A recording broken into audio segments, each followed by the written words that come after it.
नरेंद्र मोदी प्रधानमंत्री के रूप में 8 साल पूरे कर चुके हैं। इस दौरान उनकी सरकार के कुछ फैसलों की तारीफ हुई, कुछ को साहसिक बताया गया, कुछ फैसलों को लेकर विवाद हुए और कुछ की आलोचना भी हुई।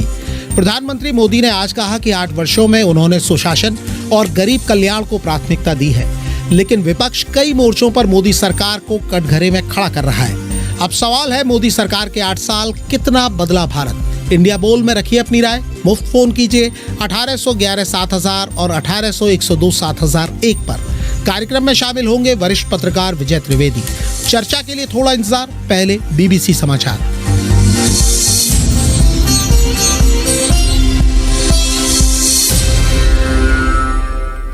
बीबीसी समाचार।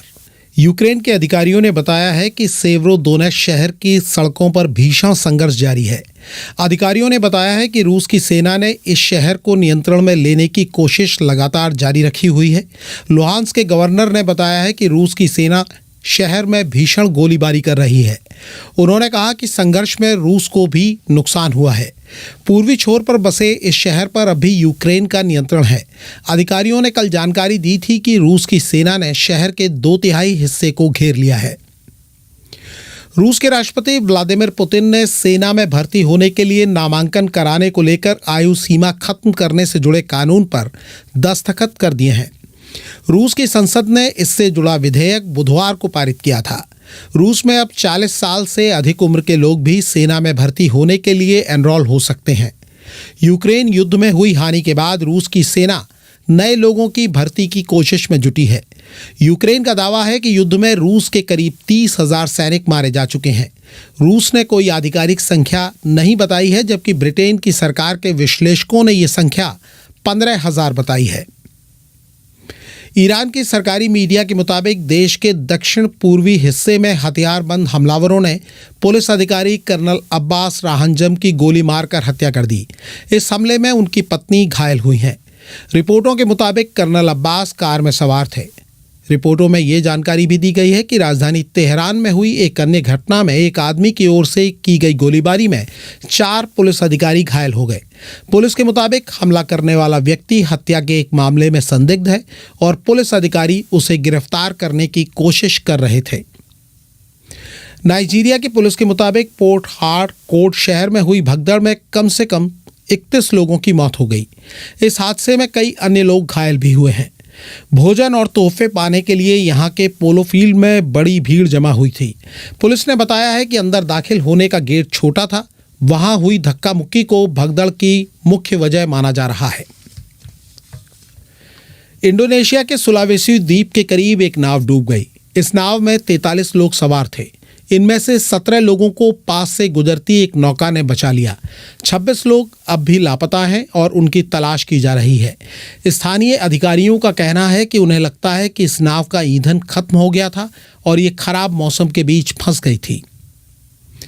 अफगानिस्तान में संयुक्त राष्ट्र के मानवाधिकार मामलों को देखने वाले प्रतिनिधि ने बताया है कि उन्हें जानकारी दी गई है कि देश में लड़कियों के सेकेंडरी स्कूल खोले जा सकते हैं। संयुक्त राष्ट्र के प्रतिनिधि रिचर्ड बेनेट ने बीबीसी को बताया कि तालिबान नेतृत्व ने उन्हें जानकारी दी है कि इस बारे में जल्दी ही घोषणा की जाएगी। रिचर्ड अफगानिस्तान के 11 दिन के दौरे से लौटे हैं। तालिबान ने करीब 9 महीने पहले सत्ता पर कब्जा कर लिया था। तब से अफगानिस्तान में लड़कियों के स्कूल बंद हैं। आईपीएल का फाइनल मुकाबला कल गुजरात टाइटंस और राजस्थान रॉयल्स के बीच खेला जाएगा। ये मैच अहमदाबाद में होगा। गुजरात की टीम पहली बार आईपीएल खेल रही है। राजस्थान ने साल 2008 में आईपीएल का खिताब जीता था। उसके बाद ये टीम पहली बार फाइनल मुकाबला खेलेगी। गुजरात की टीम ने क्वालिफायर मुकाबले में राजस्थान को हराकर फाइनल में जगह बनाई है। वहीं राजस्थान ने दूसरे क्वालिफायर में बेंगलोर की टीम को हराकर फाइनल का टिकट हासिल किया है।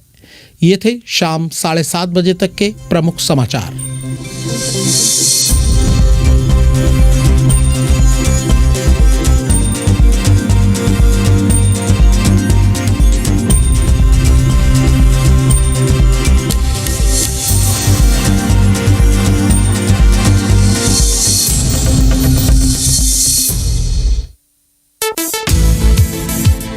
नेता बोले, अफसर बोले, पैसा बोला, बंदूक बोली, अभिनेता विलेन बोले, नहीं बोल सके तो बस आप। अब इंतजार खत्म, जुबान पर लगे ताले खोल। बीबीसी इंडिया बोल। फेसबुक और यूट्यूब पर बीबीसी हिंदी का डिजिटल प्रसारण इंडिया बोल सुन रहे सभी श्रोताओं को वात्सल्य राय का नमस्कार। आज चर्चा का विषय है मोदी सरकार के 8 साल कितना बदला भारत। इंडिया बोल में रखिए अपनी राय। हमारी टेलीफोन लाइनें खुल चुकी हैं। टोल फ्री नंबर एक बार फिर आपको बता देते हैं 1811 7000 और 1800 102 7001। कार्यक्रम में हिस्सा ले रहे हैं वरिष्ठ पत्रकार और न्यूज इंडिया के एडिटर इन चीफ विजय त्रिवेदी।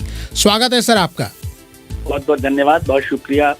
स्वागत तमाम श्रोताओं का भी जो हमें सुन रहे हैं और कार्यक्रम में जुड़ रहे हैं। इंडिया बोल में श्रोताओं की आवाज शामिल करने के पहले बता दें कि प्रधानमंत्री नरेंद्र मोदी के पहले कार्यकाल की शुरुआत 26 मई 2014 को हुई थी। मई 2019 में उन्होंने दोबारा पूर्ण बहुमत के साथ सरकार बनाई। 8 साल के दौरान प्रधानमंत्री नरेंद्र मोदी की सरकार के कई फैसलों की राष्ट्रीय और अंतर्राष्ट्रीय स्तर पर चर्चा हुई।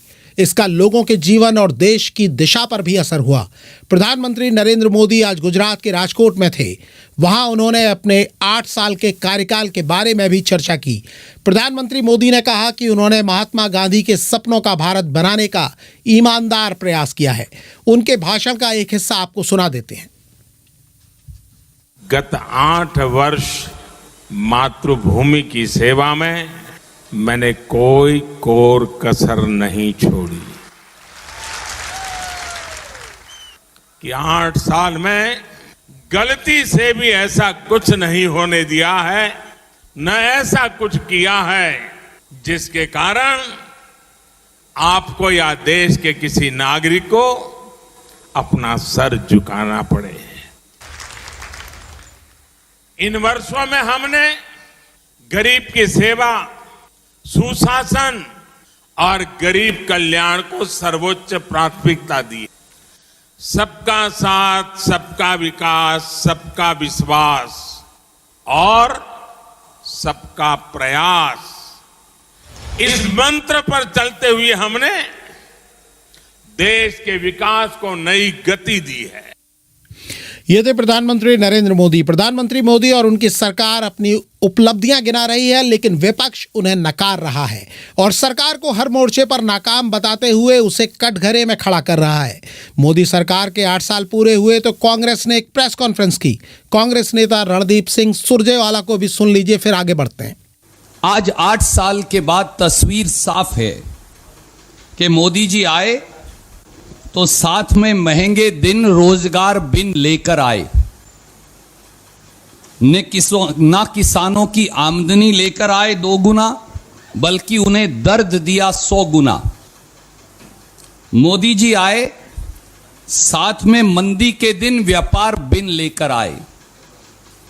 मोदी जी आए चीन को भारत की सरहदें पार और व्यापार की हदें पार कराते लाए। यही सच है। अच्छे दिनों की फ्लॉप फिल्म अब उतर चुकी है, क्योंकि आजकल फिल्म का जमाना है। तो अच्छे दिनों की फ्लॉप फिल्म अब उतर चुकी है और छल कपट, झूठ, जुमले, प्रचार, प्रपंच, नफरत और निराशा का सहारा ले रहे हैं। ये थे रणदीप सिंह सुरजेवाला। हमारे साथ वरिष्ठ पत्रकार विजय त्रिवेदी साहब जुड़े हुए हैं, उनसे सवाल करेंगे, लेकिन सुन लेते हैं पहले एक श्रोता की बात जो हमारे साथ लाइन पर है। जी नमस्कार। नमस्कार सर। नमस्कार सर। नमस्कार सर, मैं डीके परमार गुजरात से बोल रहा हूँ। जी परमार साहब, क्या कहेंगे आप? त्रिवेदी साहब को भी हमारा नमस्कार। सर सुन रहे हैं ना मुझे? जी जी बिल्कुल आपको सुन रहे हैं। त्रिवेदी साहब भी आपको सुन रहे हैं, आप अपनी बात रखिए। मोदी सरकार साहब का 8 साल में कई चुनौतियों का सामना भी करा, लेकिन महंगाई, बेरोजगारी, शिक्षा का स्तर थोड़ा ज्यादा लोगों को परेशान कर रहा है। आज धार्मिक अंधता सवार हो गई है, जातिवाद पनप रहा है। ये मान भारत के लिए अच्छा नहीं है और सरकार को कृषि कानून वापस लिया, ये अच्छा काम किया। सरकार की 8 साल की उपलब्धियां तो होती है, लेकिन निष्फलताओं भी साथ साथ होती है। विश्व रैंकिंग में है पासपोर्ट रैंकिंग, भूखमरा ranking, freedom of expression, press की आजादी, विदाउट बॉर्डर में भी हम पीछे है। ये जो हमारी उपलब्धि तो नहीं कहा जा सकता सर। ये 8 साल की पूरा आपने समीक्षा की, बहुत शुक्रिया अपनी बात रखने के लिए डीके परमार साहब। एक और श्रोता हमारे साथ है, उनकी बात भी सुन लेते हैं। जी नमस्कार जी नमस्कार, अपना नाम बताइए, कहाँ से आप बात कर रहे हैं सर, ये भी बताइए। मैं गुजरात डेर पाटन से धीरज रबारी बात कर रहा हूँ। वात्सल्य राय सर जी। जी नमस्कार धीरज जी, अपनी बात रखिए। मेरी बात ये है कि भारत के वडाप्रधान श्री ने जो भारत का नाम रोशन किया है विश्व में, मेरे ख्याल से गांधी जी के बाद दूसरा नंबर आएगा नरेंद्र मोदी जी का। लेकिन एक बात में थोड़ा मैं असहमत हूँ कि जो महंगाई बढ़ रही है, अगर मान लो अभी जो पेट्रोल डीजल के दाम घटाए, वैसे कोई भी कुछ भी करके ये जो पेट्रोल डीजल के दाम बहुत बढ़ते हैं, तो उसके ऊपर अंकुश लाने के लिए ऐसा ठोस उपाय करना चाहिए जिसके वजह से भी आम लोग है, जो सामान्य गरीब प्रजा है, जो रोज कमाती है और रोज खाती है, उसके लिए कोई ऐसा कदम उठाइए तो जो महंगाई की जो यानी चीज वस्तु में वो घट सके। बाकी तो विदेश नीति इतनी मजबूत हो गई है, भारत का बाहरी देश कोई नाम नहीं ले सकता। आज विश्व युद्ध हो रहा है, इसमें भी भारत के लोग पूछा करते हैं। वो वजह यही है कि नरेंद्र मोदी की जो राजकीय चाणक्य नीति है बहुत बढ़िया काम कर रहे हैं, उसके साथीदार जी आपको लग रहा है कि सरकार और मोदी सरकार कुछ मोर्चों पर अच्छा काम कर रही है, कहीं दिक्कतें हैं? बहुत शुक्रिया अपनी बात रखने के लिए विजय त्रिवेदी साहब। मैं आपको चर्चा में शामिल करना चाहता हूं। आपने प्रधानमंत्री नरेंद्र मोदी को सुना, विपक्ष के आरोपों को सुना, और हमारे दो श्रोता डीके परमार और धीरज साहब दोनों की बात भी सुनी। ऐसा लग रहा है श्रोता भी पूरी तैयारी के साथ हैं। इन सब के बीच हम भी आपके साथ उसी सवाल से शुरुआत करना चाहेंगे जिस पर आज हम चर्चा कर रहे हैं। 8 साल कितना बदला भारत? जी वात्सल्य, देखिए ये हमारी लोकतंत्र की खूबसूरती भी है, लोकतंत्र की मजबूती भी है कि हमारा विपक्ष भी बोल रहा है, प्रधानमंत्री भी बोल रहे हैं, और हमारा जो आम वोटर है, आम आदमी है, वो भी अपनी राय रख रहा है। जी कुछ को अपनी बात पसंद आ रही है सरकार के कामकाज, कुछ काम पसंद आ रहे हैं, कुछ नहीं पसंद आ रहे। किसी भी सरकार को 2 पैमानों पर हम लोग बोल सकते हैं मोटे तौर पर। जी पहली बात है कि क्या, क्योंकि कोई भी सरकार कितना भी काम कर ले, खासतौर से किसी डेमोक्रेटिक कंट्री में, और वो भी भारत जैसे इतने बड़े विशाल देश में, तो आप किसी को भी पूरी तरह से संतुष्ट नहीं कर सकते। जी देश की बात छोड़िए, हम अपने घर में, अपने दफ्तर में, अपने सिस्टम में, अपनी सोसाइटी में भी सभी लोगों को संतुष्ट नहीं कर सकते। तो ये बात तो होती है, कोई भी सरकार काम करेगी। और ऐसा भी नहीं है कि कोई भी सरकार रही हो उसने देश में किसी के लिए कुछ काम नहीं किया हो, देश के लिए काम नहीं किया। लेकिन मोदी सरकार की जो सबसे बड़ी खास बात मुझे लगती है वो है प्रधानमंत्री का रिपोर्ट कार्ड को फेस करने की हिम्मत दिखाना। जी आमतौर पर सरकारें, कोई भी सरकार हो, वो राज्यों की हो, केंद्र की हो, वो रिपोर्ट कार्ड से बचती हैं। विपक्ष उसको रिपोर्ट कार्ड पर लेकर आता है, वो अपनी तरफ से मार्किंग करता है, अपनी तरफ से नंबर देता है।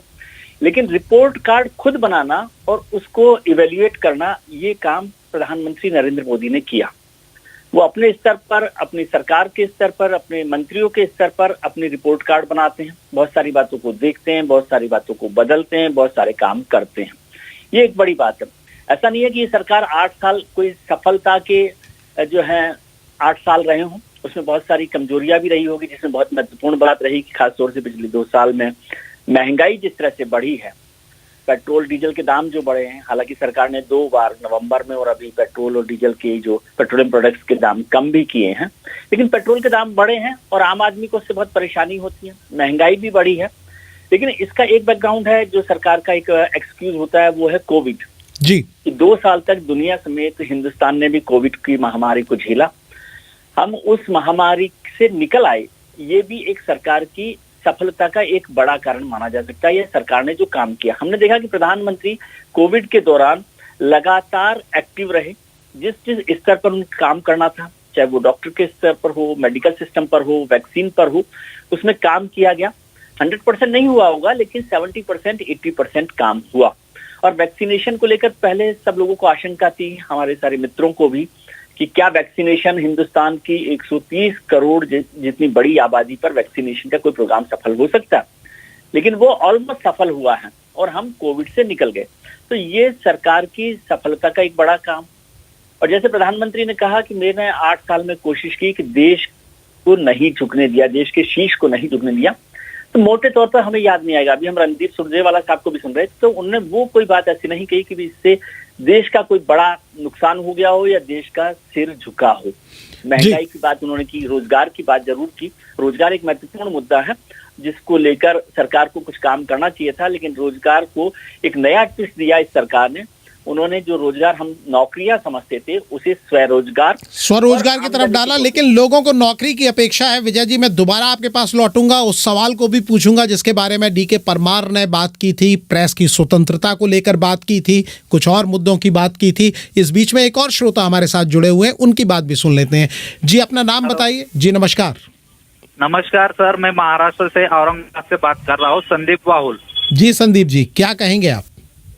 अभी 2014 के बाद से जो दिखाई दे रहा है, जो महंगाई का ग्राफ है बढ़ते जा रहा है, हर चीज बढ़ती जा रही है। आज मेरा जॉब 2 साल हो गया कम्प्लीटली जा चुका है, ठीक है सर। आज बाजार में जाए तो टमाटर 80 रुपए किलो, हर चीज, या गैस सिलेंडर 1000 का मिलता है, पेट्रोल 111। मतलब जो हमारे चीजें हमारे बस्ती में दिखती है या इधर देश में दिखती है, सब महंगा होता जा रहा है। लोगों को है ना बहुत से कठिनाई आ रही है। 8 साल में संदीप जी आपको केवल महंगाई नजर आती है? ये जो 8 साल जी, जो मैं तेल का डब्बा 15 लीटर का 1250-1300 रुपए में लिया करता था, मैं वो आज 2500 का खरीदता हूँ। तो सोचिए, मैं 2500 का तेल खरीदूंगा तो मैं घर पे और क्या लेके जाऊंगा? मैं सेविंग बचती कहाँ है? कुछ भी नहीं। आपकी जेब पर चोट पड़ी है, आप ये कहना चाहते हैं। एक और श्रोता हैं हमारे साथ, उनकी बात भी संदीप जी सुन लेते हैं। नमस्कार सर। जी नमस्कार, अपना नाम बताइए, कहाँ से आप बात कर रहे हैं ये भी सर? मैं सगोरिया स्कूल घाटी, जिला मंदसौर, मध्य प्रदेश, बसंतीलाल सूर्यवंशी बोल रहा हूँ। मोदी सरकार जी ने 8 साल पूरे किए, बड़ी उपलब्धि की बात है। पर लेकिन इनमें जैसे आप प्रधानमंत्री आवास को ले लीजिए, 1,40,000 पे बैठे हैं। आप किसान सम्मान निधि को देख लीजिए, 2,000 रुपए दे देते हैं और फिर पेट्रोल के दाम बढ़ जाते हैं। तो कभी कभी और आयात गेहूं की होती है तो गेहूं आसमान छूने लगता है, फिर एकदम से नीचे भाव आ जाता है। और किसानों को बोरी खाद की मिलती है तो पहले 800-900 रुपए में मिलती थी, अब 1200-1500 रुपए में खाद मिलता है। और यूरिया कभी कभी महंगाई में तो लाते हैं किसान तो 500-600 रुपए में ब्लैक में मिलता है। तो कहाँ उपलब्धि हुई मोदी जी सरकार ने? और महंगाई बढ़ती जा रही है और बिजली का बिल मतलब इतने बढ़ते जा रहे हैं तो पूछो ही मत सर, है ना। तो महंगाई एक बड़ा मुद्दा है। विजय जी, प्रधानमंत्री ने आज अपनी उपलब्धियां गिनाई, सिलसिलेवार तरीके से कई चीज़ों की बात की, गरीबों को पक्का घर देने की बात की, शौचालय स्वच्छता अभियान की बात की, उज्ज्वला जनधन योजना की बात की, 50 करोड़ लोगों को मुफ्त इलाज 5 लाख रुपए तक का मिल रहा है, ये भी बताया। कोरोना काल में मुफ्त राशन दिया गया, इसको भी उन्होंने गिनाया। विपक्ष के आरोप अपनी जगह है, लेकिन जिस तरह से हमारे श्रोता इस मंच पर आ रहे हैं, ये सारे कॉल्स रैंडम हैं और सारे लोग ज़्यादातर महंगाई की बात कर रहे हैं। तो 8 साल में जो सबसे बड़ा मुद्दा इस समय फिलहाल लोगों को महंगाई, मतलब जिस तरह से महंगाई बढ़ रही है, हालांकि प्रधानमंत्री ने युद्ध की भी बात की, तो आप इसे कैसे देखेंगे? क्या सारी जो भी सरकार कामकाज गिना रही है उस पर महंगाई भारी है आज? देखो वात्सल, सबसे बड़ी बात है कि आम आदमी के लिए जो सबसे बड़ी चीज होती है वो उसकी रसोई होती है जी, उसका रोजगार होता है। 2 चीजें, रसोई और रोजगार। इन 8 सालों में रोजगार बहुत बढ़ा नहीं, बहुत सारे लोगों की कोरोना के वजह से रोजगार छूट गया, नौकरियां छूट गई, तो एक ये बड़ी मार थी। और दूसरी तरफ लगातार महंगाई बढ़ी, ये सबसे साफ बात है। इसमें कोई सफाई सरकार दे या ना दे मुझे नहीं पता, लेकिन महंगाई बढ़ी है। तो ये डबल मार हुई आम आदमी पर। एक तो रोजगार छूटा, उसका कमजोर हुआ, जो लोग बिजनेस कर रहे थे उनका बिजनेस या खत्म हो गया या कम हुआ बहुत सारे लोगों को। और हमने देखा कि जिस तरह से पिछले साल जब कोरोना की बड़ी मार हो रही थी तो हमारे प्रवासी मजदूर भाई जो है अपने अपने घरों को लौट रहे थे, उनकी फैक्ट्रियां बंद हो रही थी, उनकी कंपनियां बंद हो रही थी। तो वो एक बड़ी मार थी कि जब रोजगार छूट रहा है और रोजगार छूटने के साथ साथ आपकी रसोई महंगी हो जाए तो वो रसोई जो है आपकी सभी योजनाओं पर महंगी पड़ती है। फिर आपका मंगल मिशन, फिर आपका राष्ट्रवाद जो है ना, राष्ट्रवाद से भी बड़ा भारी है महंगाई का भार जी। तो इसलिए इस बात को इनकार नहीं किया जा सकता। और सरकार इस मोर्चे पर मैं मानूंगा कि बहुत कामयाब नहीं रही। यदि आप इसको बहुत उस तरह से ना भी लें तो भी बहुत कामयाब नहीं रही कि महंगाई को रोका जा सके।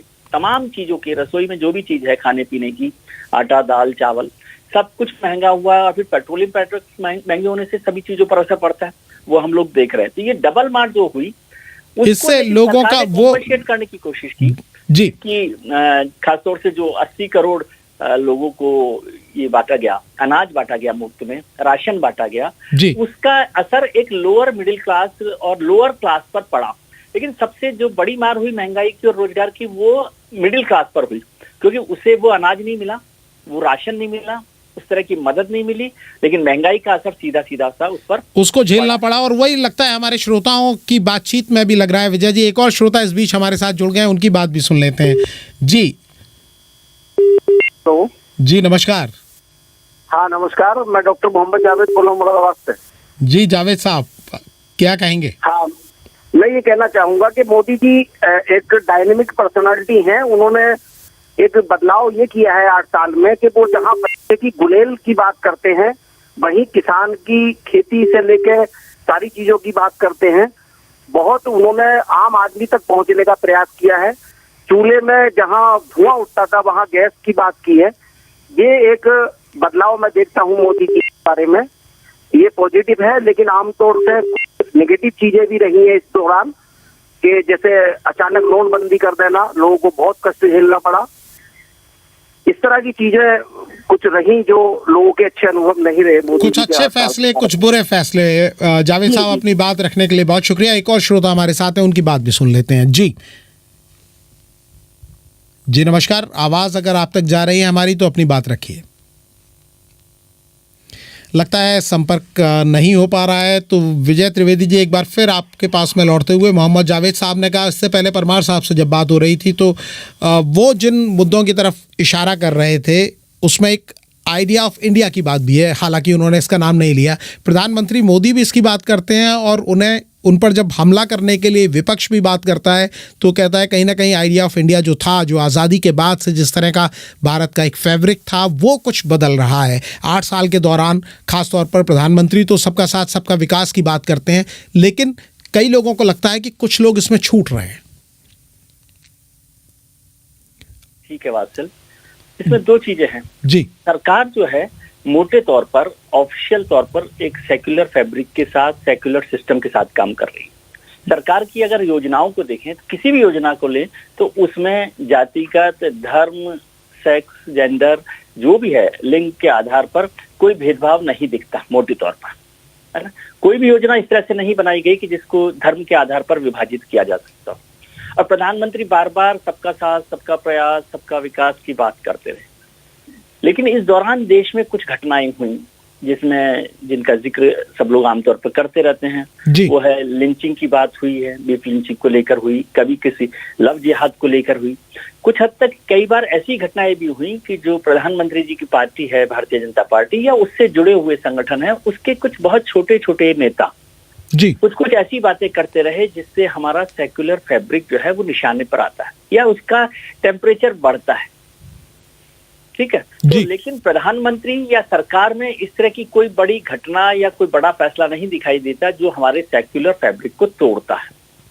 मुझे जो इसमें बात लगती है कि प्रधानमंत्री के जो मैसेज है उसको पर्कुलेट करने में जो दूसरे और तीसरे लेवल की जो लीडरशिप है वो उस तरह से 100% कामयाब नहीं रही है, और उसकी वजह से बहुत निचले स्तर पर कई लोग हैं जो अलग अलग तरीके से नुकसान पहुंचाने की कोशिश करते हैं या उनके बयानों से, बातचीत से नुकसान पहुंचता है।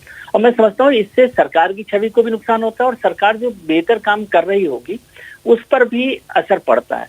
तो यदि कई बार होता है, आपको याद हो कि पिछली बार प्रधानमंत्री ने गोकशी को लेकर जो बात हो रही थी, कुछ लोगों ने लिंचिंग की थी, तो प्रधानमंत्री ने बहुत स्पष्ट तौर पर, कड़े तौर पर बात की थी, और उसके बाद मुझे याद नहीं आ रहा कि कोई बड़ी घटना हुई हो जी। ऐसे ही प्रधानमंत्री या और जो दूसरे नेता हैं वो जो इस तरह के फैब्रिक को सेक्युलर फैब्रिक को नुकसान पहुंचाने की बात करते हैं, यदि उनके खिलाफ कुछ स्ट्रिंजेंट एक्शन ले, एक्शन में नहीं, प्रधानमंत्री बोलते भी हैं या पार्टी का कोई बड़ा लीडर भी बोलता है तो उसका असर दिखाई देता है, क्योंकि वो पर्कुलेशन की प्रॉब्लम है, उसके एग्जीक्यूशन की प्रॉब्लम है कि वो लोग, या तो हो सकता है कि वो अपने निचले स्तर पर अपनी जो व्यवस्था होती है उसको ठीक करने के लिए, अपना उसको काम को करने के लिए उस पर चर्चा करते हों और चलाते रहते हों। अब प्रधानमंत्री का जब या किसी केंद्रीय नेता का आदेश मिलता हो तो उसको शायद थोड़े समय के लिए छोड़ देते हों, लेकिन ये जाहिर है कि इससे बड़ा नुकसान उसका हुआ है। जी। और उससे सरकार की छवि को भी नुकसान हुआ है। लेकिन एक मोटी बात आप समझिए कि पिछले 8 साल में देश में कोई बड़ा सांप्रदायिक दंगा भी नहीं हुआ है, जो हमारे जी। लेकिन ओवरऑल जो परसेप्शन बनता है वो कहीं और बनता है, जिसका आपने भी जिक्र किया। हमने सोशल मीडिया पर कार्यक्रम की जानकारी दी थी और वहाँ भी हमें कई कमेंट मिले हैं विजय जी, मैं उनमें से कुछ को पढ़ रहा हूँ। चंद्रमान दलाल ने प्रधानमंत्री नरेंद्र मोदी के नेतृत्व की तारीफ की है। वीके गुप्ता ने टीकाकरण उज्ज्वला योजना से लेकर उनका ये वीके गुप्ता ने लिखा है कि टीकाकरण उज्ज्वला योजना विदेश में भारत की छवि को मोदी सरकार की 8 साल की ये उनको लगता है कि उपलब्धि है। अंजनी कुमार ने सवाल किया है कि सांसदों ने जो गांव गोद लिए थे उनका क्या हुआ। राशिद अली लिखते हैं कि जितनी विफल मोदी सरकार है उतनी आज तक भारत में कभी कोई सरकार नहीं आई। जितेंद्र रे लिख रहे हैं इंडिया को क्या मिला, नफरत और बेरोजगारी। अखिलेश त्रिपाठी ने चुटकी ली है और उन्होंने लिखा है अच्छे दिनों का वादा था, अच्छे दिन आ गए। बुरे दिन में 75 रुपये में मिलने वाला पेट्रोल 105 रुपये और 500 रुपये में मिलने वाला सिलेंडर 1000 रुपये में खरीद रहे हैं। इससे अच्छे दिन क्या होंगे। प्रतिक्रिया मिली जुली है। कई हमारे लिसनर्स ने कमेंट किया है, कई सवाल कर रहे हैं कि किसान बिल का वापस होना। श्रीकांत वर्मा लिखते हैं कि कितनी बड़ी सफलता है। इस बीच एक और श्रोता हमारे साथ फोन लाइन पर जुड़े हुए हैं, उनकी बात भी सुन लेते हैं। जी हेलो जी, नमस्कार सर। नमस्ते, निरुपम वाजपेयी बोल रहा हूँ। जी निरुपम जी, क्या कहना है आप? मेरा कहना यह है कि प्रधानमंत्री मोदी जी की लोकप्रियता सचमुच अद्भुत है, अकल्पनीय है, अविश्वसनीय है, अराजक है कि नहीं? जी, आपने कई अविश्वसनीय, उसके बाद आपने अराजक जोड़ा, आप ये कहना चाहते हैं? जी, देश में जो नफरत का वातावरण बन रहा है उसके लिए मूल रूप से बीजेपी की सरकार ही जिम्मेदार है। अच्छा, आपको ये लगता है, ये आपकी राय है। इसके बारे में हम विजय जी से सवाल अभी कर भी चुके थे, दोबारा इस पर टिप्पणी लेंगे। एक और श्रोता हमारे साथ है, उनकी बात भी सुनते हैं। जी जी सर, बात चल रहा है सर। उसको मेरा नमस्कार। जी नमस्कार, अपना नाम बताइए सर। सर, मैं बिहार के सुपौल जिला के त्रिवेणीगंज प्रखंड से मनोज कुमार मेहता बोल रहे हैं। जी मनोज जी, अपनी बात रखिए। सर, मेरा कहना है विपक्ष में एक तरह का छटपटाहट है सत्ता के लिए, और ये भावना वो फैलाना चाह रही है कि मोदी सरकार कुछ नहीं कर रही है। वास्तव में हमारे देश में बहुत सारा बदलाव आया है, किसी एक जाति धर्म को ये फायदा नहीं हुआ है। जैसे उज्ज्वला योजना है तो सिर्फ उससे कोई एक समुदाय को फायदा नहीं हुआ है, सभी लाभान्वित हुए हैं। जैसे हमारे उत्तरी बिहार की मैं बात करूंगा तो यहाँ 4 लेन 2 लेन सड़क का जाल बिछाया गया है। जी, यानी आपको वहाँ काफ़ी विकास दिख रहा है। विजय जी, क्योंकि समय समापन की तरफ बढ़ रहा है, मैं एक कंक्लूडिंग टिप्पणी आपसे लूंगा। श्रोताओं की बात आप सुन रहे हैं, कई श्रोता कमेंट भी कर रहे हैं, सबको पढ़ना संभव नहीं है, मिली जुली प्रतिक्रिया है। लेकिन मैं ये समझना चाहूँगा कि 8 साल बीत चुके हैं, मौजूदा कार्यकाल में 2 साल बाकी हैं। कितनी उम्मीद, क्या चुनौतियाँ, कैसे देख रहे हैं? क्योंकि दुनिया भर में चुनौतियाँ हैं, यूक्रेन की बात करें या बाकी जगह की बात करें, लंका को देखें। जी, असल बहुत सही सवाल है। 8 साल हो गए, 2 साल बचे हैं, अगला जो आम चुनाव होने वाला है। और आपने चर्चा की आइडिया ऑफ इंडिया का, लेकिन आइडिया ऑफ इंडिया लंदन के ऑक्सफोर्ड से सवाल करके नहीं किया जा सकता। जी, आइडिया ऑफ इंडिया के लिए हिंदुस्तान में आपको वो सवाल खड़े करने पड़ेंगे सरकार के लिए। एक श्रोता ने कहा था कि फ्लॉप फिल्म है। जी, फ्लॉप फिल्म यदि हो तो उसको हटाने के लिए सिनेमा हॉल को एक नई सुपरहिट फिल्म का इंतजार होता है। जी, क्या हिंदुस्तान में अभी नई पॉलिटिकल लीडरशिप एक सुपरहिट फिल्म देने के लिए तैयार है? क्या हमारे पास एक ऐसी लीडरशिप अपोजिशन में तैयार हो रही है जो मौजूदा प्रधानमंत्री नरेंद्र मोदी को चुनौती दे सकता हो? जी, तो ये ऐसे सवाल है जिन पर काम करने की जरूरत है। क्या विपक्षी एकता काम कर रही है? और उससे भी बड़ी बात है कि सरकार की नाकामियों के साथ साथ क्या हमारा विपक्ष मैदान में खड़ा हुआ?